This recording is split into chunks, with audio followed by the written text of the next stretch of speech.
beaucoup de courage, mais qui est possible et qui de toute façon est une étape nécessaire. L'Égypte, ça va être une autre partie de manche. L'Égypte, ce sera évidemment beaucoup plus compliqué. Mais là aussi, je voudrais vous dire pourquoi je pense qu'il n'y a rien à regretter et même tout à souhaiter au départ d'un homme comme M. Moubarak. D'abord, l'Égypte, j'en ai parlé un peu dans mon film sur les droits de l'homme, la bataille des droits de l'homme. Vous pouvez regarder dans les instances internationales, les pires diplomates du monde, à part les Iraniens, je crois bien que ce sont les Égyptiens. Ceux qui mènent la bataille contre la diffamation des religions, qui veulent limiter la liberté d'expression, qui sont toujours à bloquer au Conseil des droits de l'homme les débats sur ces questions, c'est l'Égypte, avec le Pakistan et avec l'Iran.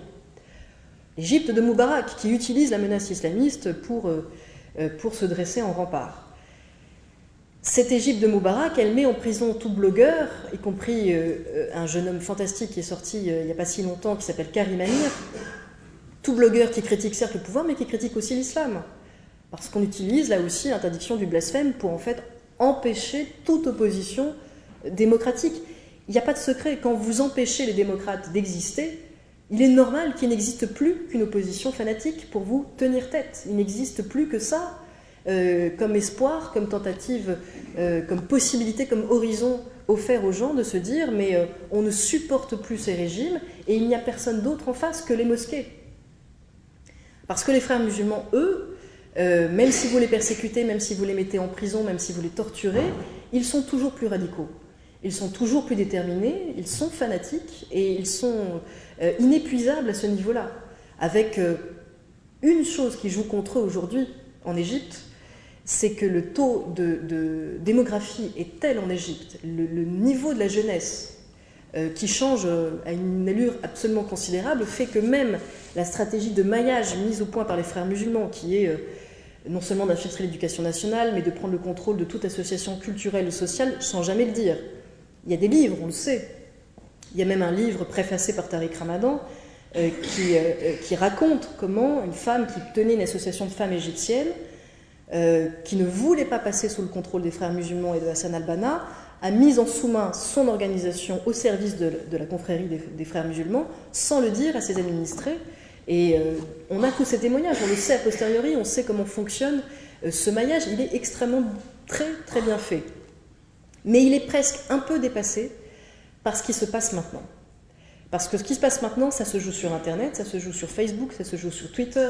Ce sont des jeunes qui sont politisés depuis à peine 6 mois pour certains, ou à peine 2 ans, et qui ont vibré, notamment au moment du mouvement vert, de cette jeunesse iranienne qui est descendue dans la rue, qui a été persécutée par les sbires de M. Ahmadinejad.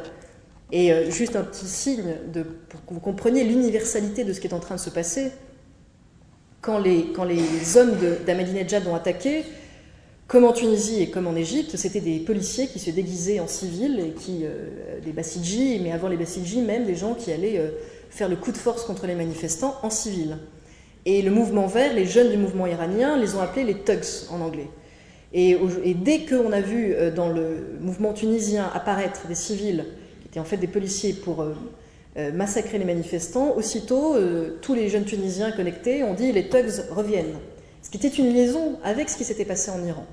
Et ça change tout, parce que, pour répondre à la question qu'on se pose en ce moment, est-ce que ce que nous sommes en train de vivre, c'est 1989, la chute du mur de Berlin, ou 1979, la révolution iranienne? J'ai presque envie de vous dire, je pense que c'est 1989, avec des militants islamistes à l'iranienne prêts à essayer d'en profiter. C'est 1989 parce que, toute proportion gardée, et bien sûr, chaque histoire est différente, parce que les gens qui sont sur place sont vraiment descendus au cri de liberté. Et que les jeunes, notamment le mouvement du 6 avril, des jeunes Égyptiens qui ont pris la tête de ce mouvement, s'identifient à ce slogan de liberté, et que les frères musulmans ont rattrapé avec vraiment très en retard ce mouvement.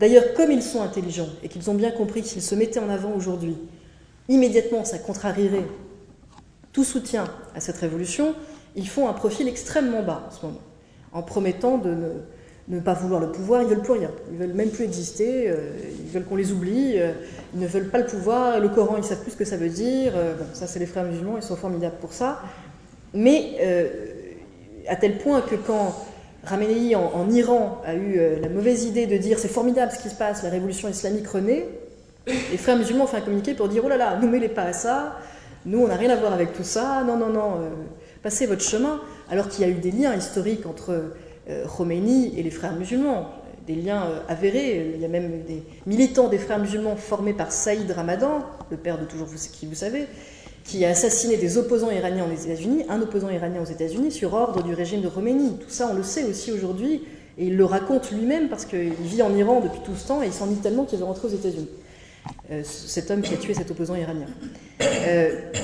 Ne soyons pas naïfs, et c'est le grand avantage de ce qu'a révélé Wikileaks. L'islam politique n'est pas un seul monde. Il n'y a rien de plus différent que un chiite politique d'un sunnite politique. Et cette rivalité joue énormément, et je ne suis pas du tout sûre que le régime iranien, quoi qu'il en dise, ait très envie de voir des concurrents à la tête d'autres pays musulmans. Et le rôle de l'Arabie Saoudite est celui que l'on connaît aussi. Mais en tout cas, les leaders de ce mouvement, ce sont des jeunes du mouvement du 6 avril, ce sont des jeunes qui sont connectés et qui n'accepteront pas demain qu'un régime leur dise « maintenant c'est ordre moral, maintenant on coupe les communications », et d'ailleurs même les frères musulmans n'y songeront pas. Ils essaieront de les convertir par la communication, par la modernité, ils sauront peut-être le faire. L'Égypte est une société où plus de 80% des gens pensent qu'il faut lapider en cas d'adultère. Donc nous sommes devant une société qui n'est pas sécularisée du tout, mais devant une société très très très très jeune, avec un pourcentage du nombre de 20 ans absolument inouï. Et ces gens qui ont 20 ans et qui vont tous demain se connecter dès qu'ils le pourront, vont découvrir un monde où le discours unique, où l'endoctrinement fanatique ne sera plus du tout aussi facile que par le passé. Et de toute façon, pour ce qui nous concerne, cette étape va être nécessaire parce que tant que les frères musulmans sont les martyrs du régime de M. Moubarak, ils exportent leur poison partout ailleurs dans le monde, grâce à cette posture de martyr.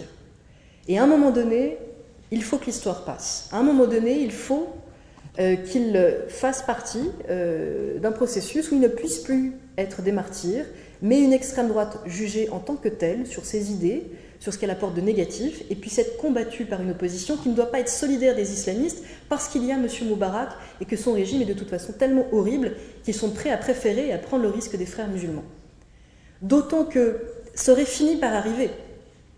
Les élections sont en septembre, M. Moubarak n'est pas éternel, un corps qui tient formidablement trop longtemps, et à un moment donné, soit la situation pourrit totalement et ce pays est en train de pourrir sur place, le niveau d'illettré est absolument scandaleux, soit il pourrit sur place et ce sont les frères musulmans qui prennent la tête de la contestation et qui, là, seront ancrés pour l'histoire et pour longtemps, soit le changement s'opère maintenant et ils ne sont qu'un petit rouage de l'histoire, débordé par des jeunes, et dans le cas d'une révolution beaucoup plus large qui a été commencée par la Tunisie et où ils doivent de toute façon déjà faire profil bas, ce qui change complètement tout pour la suite. Ce qui change tout mais qui ne garantit évidemment rien. D'où l'espoir qui n'interdit pas la vigilance, qui n'interdit pas de se renseigner et d'être plus lucide que jamais sur quelles sont les forces en présence et comment elles vont évoluer, mais en tenant compte du contexte pour essayer de faire ce qu'on peut faire quand on croit à l'universalité des droits de l'homme, tout simplement accompagner quand il ne s'agit pas de son propre pays, mais certainement pas se détourner parce que justement ce sont des droits de l'homme universels. Je vous remercie.